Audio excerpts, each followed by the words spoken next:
what's that? Let me see. Welcome to another episode of Who Was That? We go over different apps and websites and gadgets and things like that. And I just share with you the stuff that I find.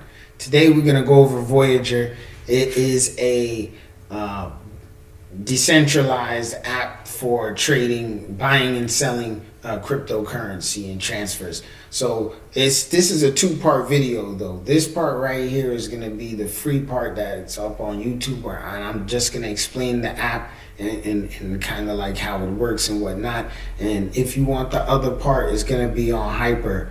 It'll cost $1, and I will show you my personal Voyager portfolio, the crypto that I own there, and my strategy for my Voyager app. I currently have a couple different wallets. In that other video, I will explain to you the different reasons that I have the different wallets and what the purpose is for my Voyager wallet specifically. And then each wallet, I can actually make a video explaining how each one works and whatnot. So we're going to go over the Voyager app. We're going to go over the app and the website. First, we'll start on the website, learn a little bit of information, and then we'll end it off with the app. And that way, the next video will jump off straight from that. All right. The first thing that I want to go over is going to be the website. So here on the website, right, I got a couple tabs open already.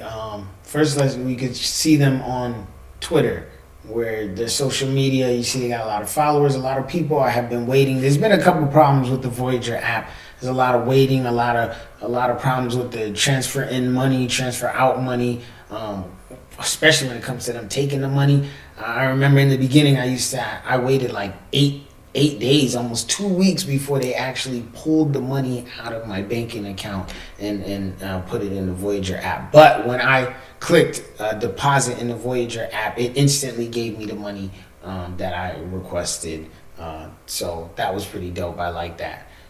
But yeah, a lot of people are having problems with the Voyager app. There's a lot of people waiting to join the Voyager app. There is a wait. It's okay. Don't get all flabbergasted and flabutted. Just relax yourself. You're going to get to join soon, and you too will be buying crypto, and you'll be able to use the app to do different things, right? So here on the social media page, you see they got a lot of different updates. They talk about the May update, how they're paying more interest for tokens now. You just have to hold a certain amount. They're letting you know that they increased a lot of different things. The loyalty program. It's just information on the Twitter page. I think that everybody should, if you don't have a Twitter, definitely get a Twitter and definitely join. Follow me on Twitter for more information on cryptocurrency and just up-to-date news about me and what I got going on. But Twitter is great for information, good for news. It's good for information from businesses, from different people. They talk a lot on Twitter. So Twitter's a great place to learn information about Voyager. But here we're going to get back over here. So we're going to talk about the interest, because a lot of my crypto buying and my strategy is interest based, especially for the Voyager app. But with the Voyager app, in order to earn interest, you have to hold a certain amount of each token in order to get the interest for it, right? So here's the list of the tokens. Look at that. If you put your money, you don't even have to buy crypto. So if you're afraid of buying crypto because of the price going up and down, but you still want to participate in getting some money, earning some money, instead of saving your money in a traditional bank account where you would only get 0.015%, right?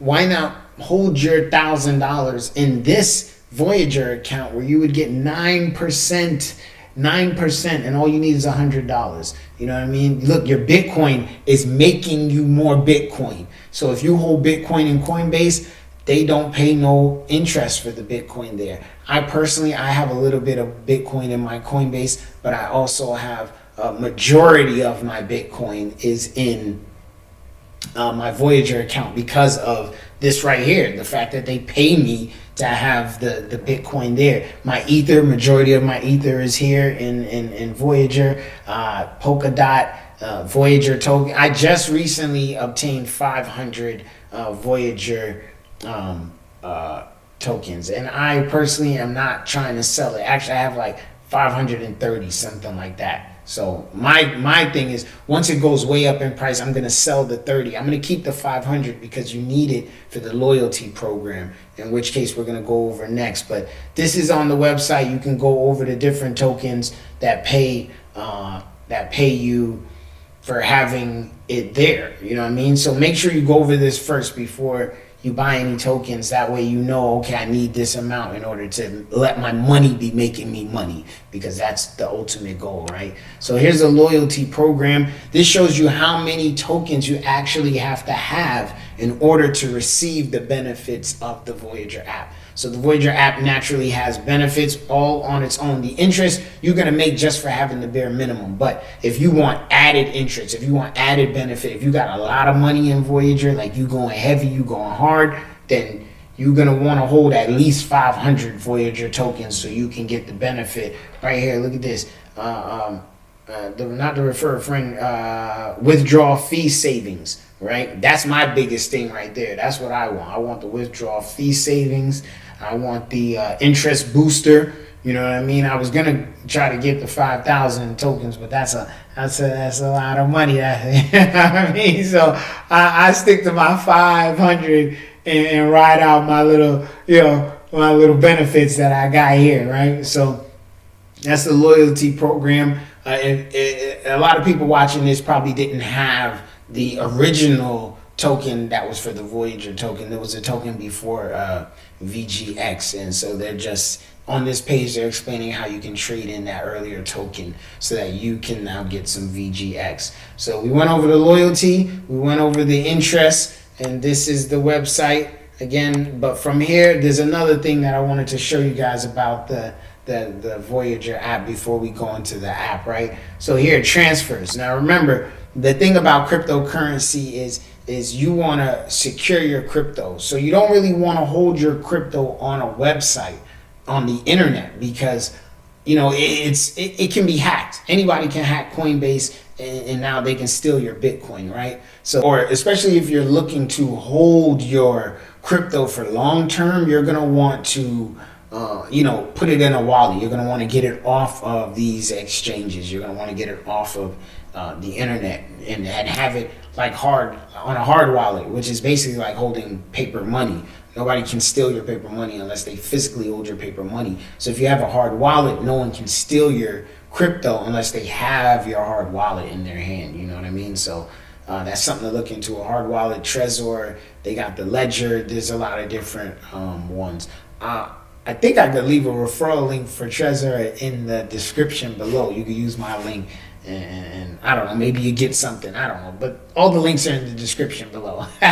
So this is the thing about the transfers, right? So you don't own, this is why I don't like Robinhood. I don't like Robinhood because when you buy crypto on Robinhood, you can't transfer it out of Robinhood, which to me means that you don't own that cryptocurrency. So on Voyager, it's kind of the same. There are cryptos that you can buy, but you cannot transfer them off of Voyager. So to me, you don't necessarily own those cryptocurrencies because you don't own the wallet that owns the crypto. That's why you can't transfer the crypto. But there are cryptocurrencies on Voyager that you can transfer. So one of the ones that I transfer a lot is mainly Ethereum, because I have to pay gas fees, using other wallets, and Stormex, because I buy Stormex on Voyager in order to stake it on my MetaMask wallet. So here are the list of coins that you can buy on Voyager and transfer to another wallet. So essentially, these are the only coins on Voyager that you actually own.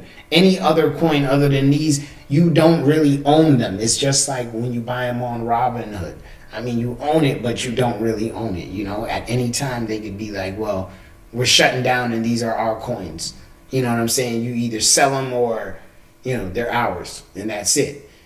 But if you could transfer it and they shut down, then you would just transfer your coins out of their thing. You would still own the wallet. The wallet is still yours. You still have access to it on the blockchain. You still have access to it. You know what I mean? So this is the list of coins that you could transfer out.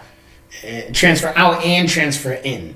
You know what I'm saying? StormX, that's our boy right there. That's the one that we use to make a lot of interest. You can catch that video in the link below, in the description below, explaining how I use Voyager to buy my StormX to then transfer it to my MetaMask to then stake it to make me money. All right? So now we're going to get into the app on our phone.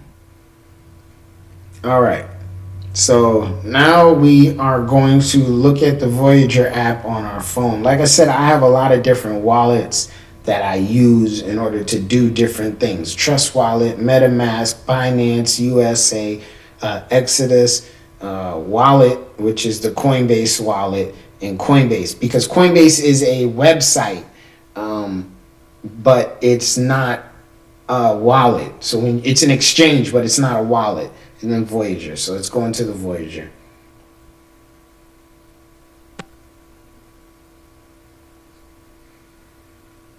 So here's our Voyager app, right? So one of the things that I want to show you when you finally do get into Voyager, up here in the top next to this man is going to be your search. So you can search for any coin that you want, right? I just searched up StormX. Or let's say we were looking for EOS, we would put it in. So you can search up the name of the coin, or you can search up the the letters of the coin. I forgot what it's called, the stock symbol. It's not a stock symbol, but that's what I'm calling it. So, all right. Now, this is why these coins are starred like that. If you look at the front of my page, the BTC, the ETH, the DOT, these are all starred. Why are they starred? I starred them. So when you get into Voyager, you can click on the coin, right? And you would click the star over here. Once you click the star, that's going to make it pop up at the front of all the other coins. So if I take off the star on Tron and I go back, notice it's gone now. You don't see it anymore because it doesn't have a star. So now it's back in line with the rest of these coins. In which case I would have to search through all these coins in order to find Tron, or I could just put it in the search and I would just say Tron, and there goes Tron, and I tap it, I tap the star, I come back, I cancel out, and you can see that my Tron is back up on my list, so I can see the price fluctuating, going up and down. I can watch it, and when it hits a certain price that I like, I'm gonna buy it and sell it. Another thing about Voyager that I really like, that I personally like better than Coinbase, is you're allowed to do limit buys and limit sells. So you say, I want to buy some more StormX. I don't have any money available to buy StormX, but I'll have to put some. And let's say I wanted to buy StormX, but I only want to buy it when StormX is 4 cents even. So I would say 0.04, and that's what it is. I want to buy StormX only when it's 4 cents.